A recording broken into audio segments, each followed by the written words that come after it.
Pakistan German press club Frankfurt की तरफ से कौंसल जनरल नदीम अहमद के एजाज़ में इस्तकबालिया तकरीब का एहतमाम किया गया, जिसमें जर्मनी में मुकीम पाकिस्तानी कम्यूनिटी ने बड़ी तादाद में शिरकत की। तफसील जर्मनी से हमारे नुमाइंदे शबीर अहमद खोकर से। Pakistan German press club Frankfurt में जनरल कौंसल नदीम अहमद की फ्रैंकफर्ट आमद पर Pakistan German press club Frankfurt की तरफ से इनके एजाज़ में इस्तकबालिया की तकरीब का एहतमाम किया गया, जिसमें समाजी, सियासी, मजहबी, मीडिया और पाकिस्तानी अहम शख्सियात ने बड़ी तादाद में शिरकत की और बड़े जोश व जज्बे से फ्रैंकफर्ट में जनरल कौंसल नदीम अहमद का खैर मकदम किया गया।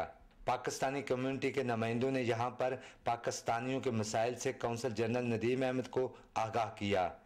National bank of Pakistan Frankfurt के जनरल मैनेजर रिजवान खान ने पाकिस्तानी कम्युनिटी से बात करते हुए कहा कि वो फ्रैंकफर्ट नेशनल बैंक से तावन करें और नेशनल बैंक में ज़्यादा से ज़्यादा अकाउंट खुलवाने की अपील की।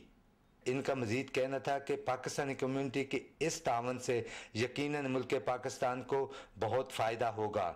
इस मौका पर जनरल कौंसल नदीम अहमद ने पाकिस्तानी कम्युनिटी के यहाँ पर मसाइल और इनके हल के लिए तकरीब में मौजूद अहम शख्सियात से तबादला ख्याल किया और यकीन दहानी कराई कि वो पाकिस्तानी कम्युनिटी को यहाँ पर दरपेश मसाइल कानून के दायरे में रहते हुए मदद करने की पूरी कोशिश करेंगे।